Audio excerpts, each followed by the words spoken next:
Former Congressman Alberto Santofimio Botero has been exonerated in the assassination of presidential candidate Luis Carlos Galan. He was gunned down while campaigning in Soacha, Cundinamarca back in 1989.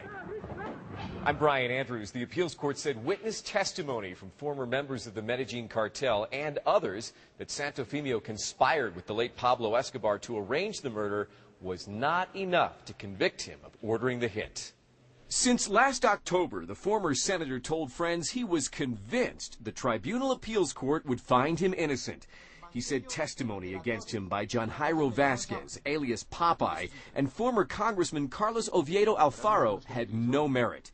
They became witnesses after the former lover of the late Pablo Escobar, well-known Colombian TV news anchor Virginia Vallejo, claimed she heard Santofimio calling Pablo asking for help in getting rid of Galan.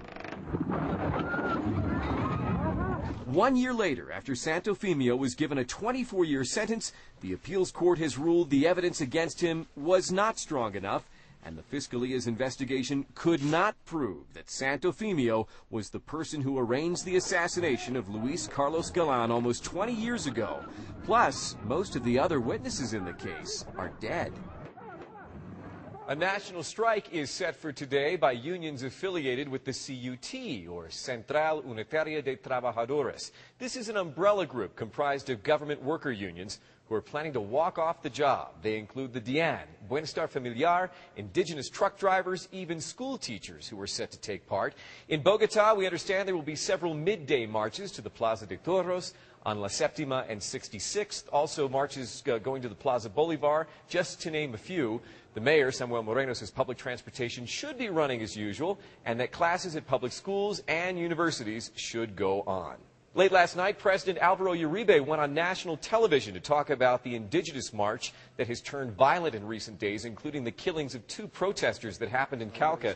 This is video of the president addressing the nation. He talked about the coroner's report on the 2 indigenous who were first reported killed when they were trying to throw a papabomba, or small explosive that went off in their hands. Well, now the coroner has ruled that these 2 indigenous protesters were actually trying to attack the police, and the police shot and killed them in self-defense. The president said he wanted to go on national television to make sure the country knew the truth and that the truth was being circulated, not lies, as these Indians continue to make their way from Cauca towards Cali.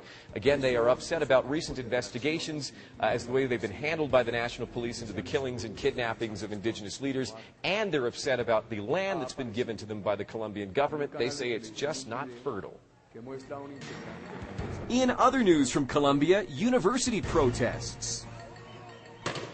Students from the National University in Bogota fighting with police. Students wearing masks, throwing papabombas and Molotov cocktails.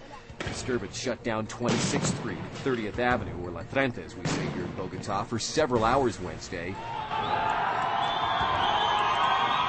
Why were the students fighting with police? Well, no one knows for sure. The military raids 2 camps in a rural area of Buga used to process cocaine. 4 people were arrested at those camps for alleged links to the FARC. In the far eastern Llanos, the DAS and anti-narcotics police destroyed other cocaine laboratories, producing 6 tons of coke each month. And in Bogota, police are cracking down on unregistered motorcycles. RCN's Efren Arce has that story.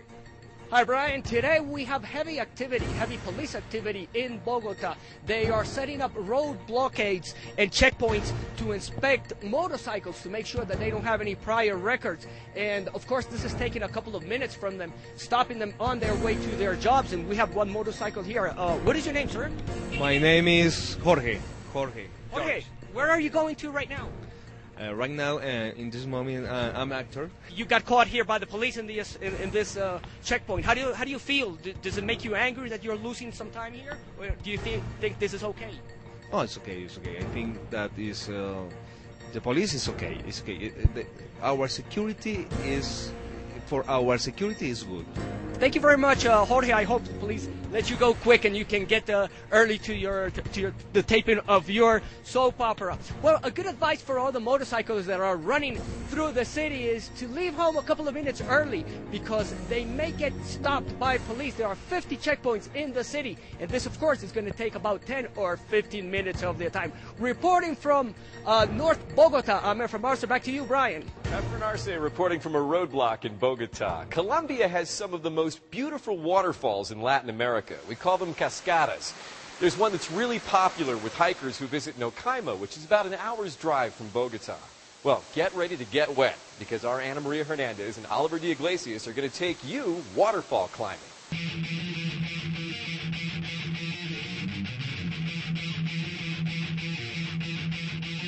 The adventure in Nocaima continues. We're now on our way to Drone Cascades, a water reservoir where we're going to practice torrentismo, a sort of rappelling in waterfalls.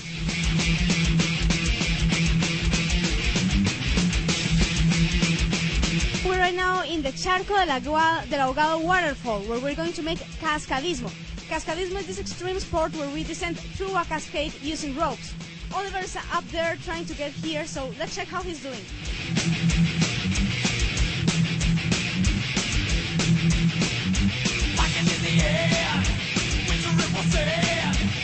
Well, and while Oliver is trying to get down here, I'm going to ask Juan Bedoya why this is called Charco de la Ahogada.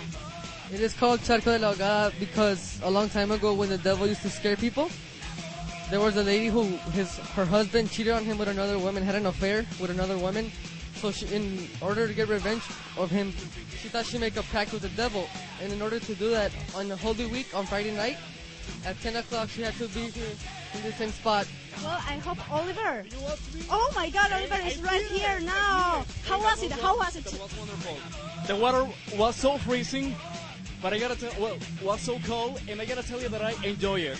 I never felt insecure because the security that this company gives to all the tourists is very special, and I am really happy. I didn't know that I was capable to do it.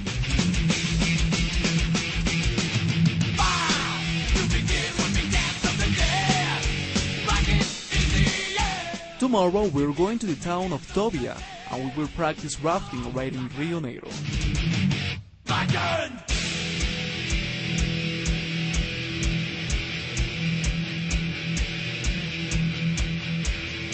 For RCN News in English, this is Oliver de Iglesias. Photos from Ana Maria and Oliver's adventures in Nocaima are now available online on our Facebook fan site. Just search for Facebook and type in RCN News in English. Right now we have more than 1,200 Facebook fans who've joined. We leave you with a look at what's coming up next in our Friday edition when Ana Maria and Oliver take you whitewater rafting in Nocaima. That's RCN News in English. We're bringing Colombia to the world.